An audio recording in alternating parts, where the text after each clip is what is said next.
E eu era muito focada. E aí, quando eu conheci meu marido, ele estava fazendo física, depois ele fez mestrado, depois ele fez doutorado em astrofísica, né? Meu marido é astrônomo.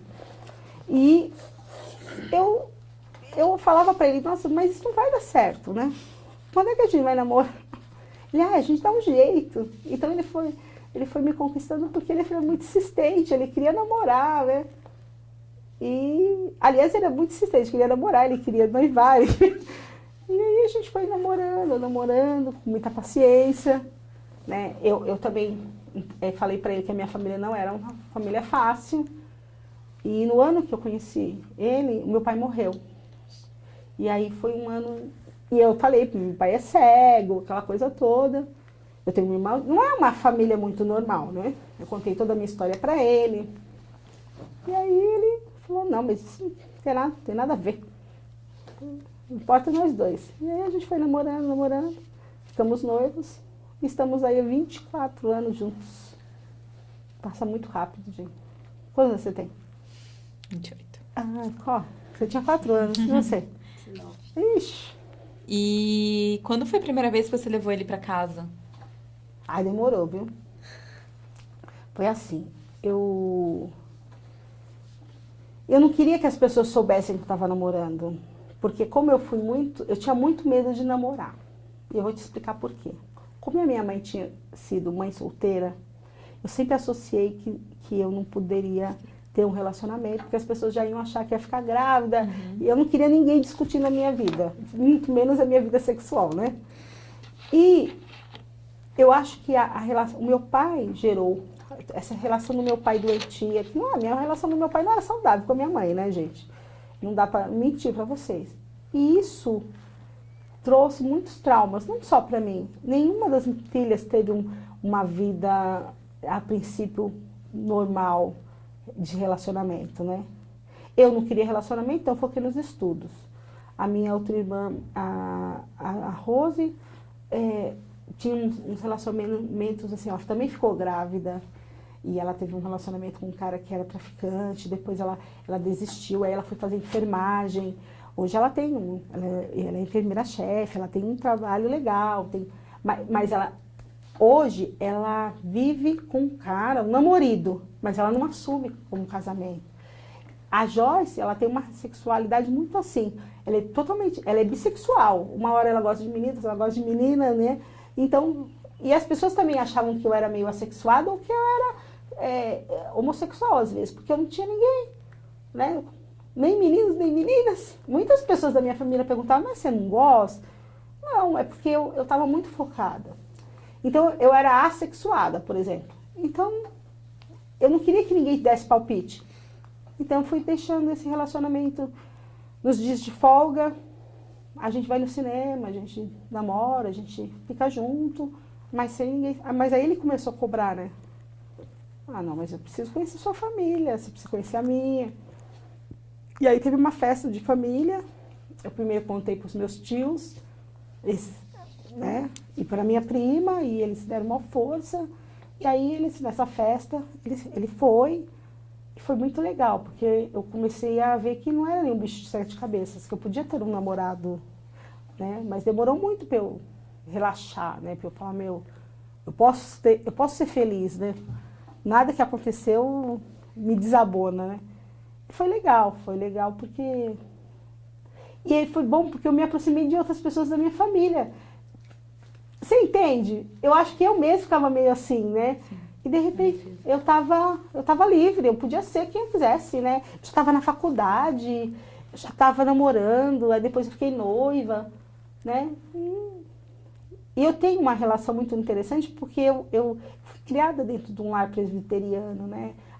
Pela minha mãe. Minha mãe, ela tinha muito essa coisa e eu também gostava muito. E eu falava assim, mas meu marido, ele não é da mesma religião que eu, mas ao mesmo tempo, ele era um cara tão diferente do meu pai, sabe? Eu falava, esse cara, eu vou perder esse cara é demais, ele é muito sensível, muito romântico, né? E aí a gente foi se relacionando, eu fui morar com ele, namorei um ano, morei, né, com ele um ano e depois eu me casei, né? E foi em 95. E como foi terminar a faculdade? Como assim? Foi... Teve festa, comemoração? Então, minha irmã veio do Amazonas, a Lúcia. Foi muito legal, foi a última vez que eu a vi viva, porque depois ela teve doença de Chagas e morreu. A minha mãe estava viva, né, ainda, meu pai já tinha falecido. E a Wanda também já tinha falecido, então eu acho que foi um momento de orgulho, assim. Eu acho que o meu diploma foi um divisor de águas para um monte de gente. Não era eu só que estava me formando. A minha família tinha alguém que estava se formando e isso ia abrir a porta para um monte de gente que veio atrás. E veio mesmo. A minha irmã fez enfermagem, a minha outra prima fez pedagogia, que é essa de 4 anos, que é mais velha que eu, foi fazer pedagogia, né? Então, nós tivemos... Aí depois eu fui fazer pedagogia com ela, né? E foi mágico, né? É mágico quando você passa um patamar que as pessoas não acreditam, né? E quando você está numa comunidade pobre, ou quando está numa relação, às vezes, mais humilde, porque para uma pessoa que tem um padrão de vida, fazer uma faculdade é uma coisa comum. Não é normal, né? Hoje eu falo assim, meus filhos vão estudar, depois eles vão fazer faculdade, depois se eles quiserem fazer mestrado, eles vão, se eles quiserem fazer intercâmbio, a gente paga, a gente pega um pouquinho mais de aula, né? E dá. Mas na minha realidade, não. Na minha realidade, foi uma conquista muito importante para mim e para as pessoas que estavam ao meu redor, né? Então, foi mágico. E Cidinha, eu queria saber como foi esse começo de vida a dois. Você não falou o nome do seu esposo? Anselmo. Foi bom, foi tranquilo. O meu marido sempre viajou muito.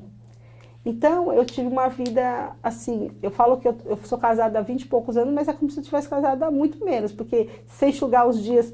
Meu marido trabalhou com astronomia há muitos anos, hoje ele trabalha no IBGE, né? Mas ele trabalhou, então ele viajava muito, ficou em Atacama, no Chile, né? Ele fez muitas coisas assim diferentes no tempo do mestrado e do doutorado. Mas eu deixava ele ir, eu achava assim, não é porque você casou que você não tem que continuar sonhando, né? E eu falava, não, vai de boa. A gente nunca teve isso, nós temos uma relação muito tranquila em relação ao que o outro vai fazer, principalmente essa coisa de estudar, né?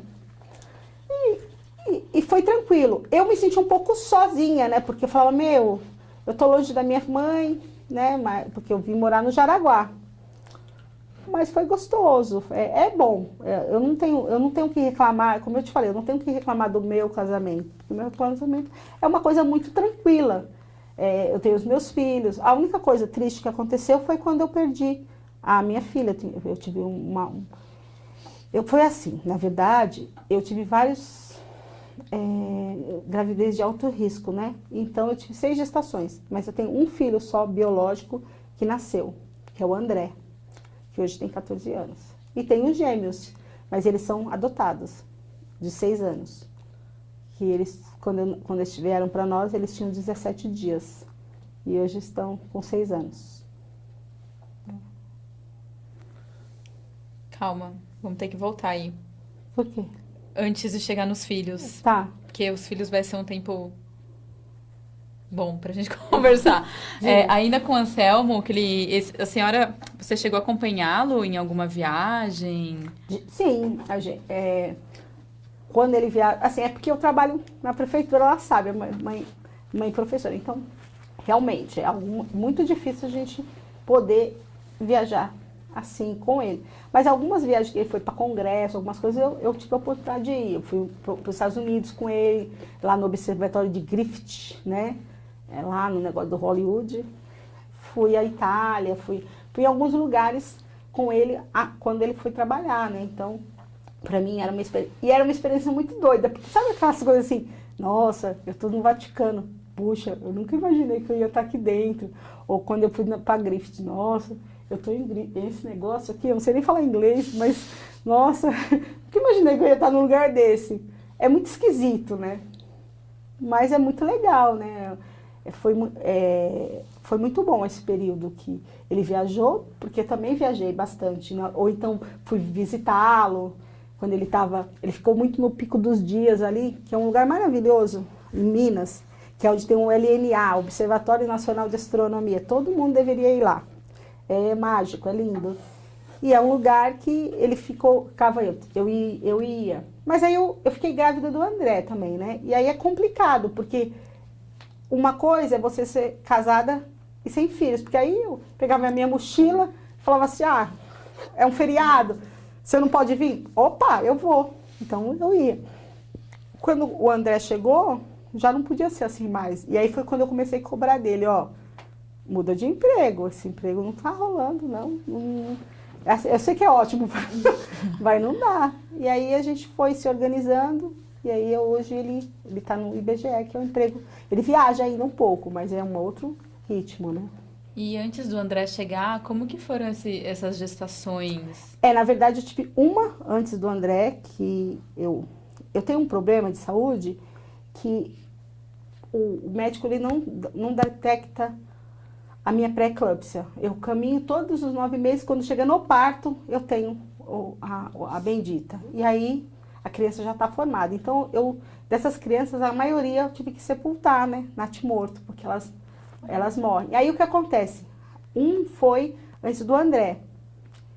Depois, o André nasceu no HU, da USP. Então, é um lugar mais, eu acho que, sei lá, mais organizado e tudo. E aí, eu consegui ter o André. Depois eu tentei mais umas 3 vezes, 3, 4. E aí eu não consegui. E aí aquilo ficou uma coisa muito na minha mente, na minha cabeça. Eu não vou conseguir mais ter nenhum. Porque psicologicamente já estava derrubada. Porque você tem todo um processo e quando você chega lá, seu filho morreu. Seu filho morreu. E aí você não tem mais cabeça para engravidar. E aí eu decidi que eu não ia engravidar mais. Mas ao mesmo tempo eu queria mais uma menina. Aí nós decidimos adotar. Mas todas as 4, depois do André, chegaram aos 9 meses? 2 chegaram. Até os 9 meses. E aí, como era acompanhar? É terrível, né? Eu fiz muita terapia. Depois, porque só com terapia para você fazer. Assim, o que eu acho que foi ruim é assim, porque a gente põe a culpa eu tive duas experiências engraçadas. A primeira eu passei pelo servidor, pelo SUS, né? Pelo servidor. Porque as pessoas falam, o servidor é ótimo, né? E não foi horrível. Aí eu fiz um convênio caríssimo, que falei, não, faz pelo convênio, que aí você vai. E foi horrível também. Então não importa. Na verdade, dos 2 jeitos foi ruim. Porque as pessoas meio que não sabem o que fazer com você quando o negócio... E foi traumático, né? Esse último, de 2008, eu acho que foi o mais traumático de todos.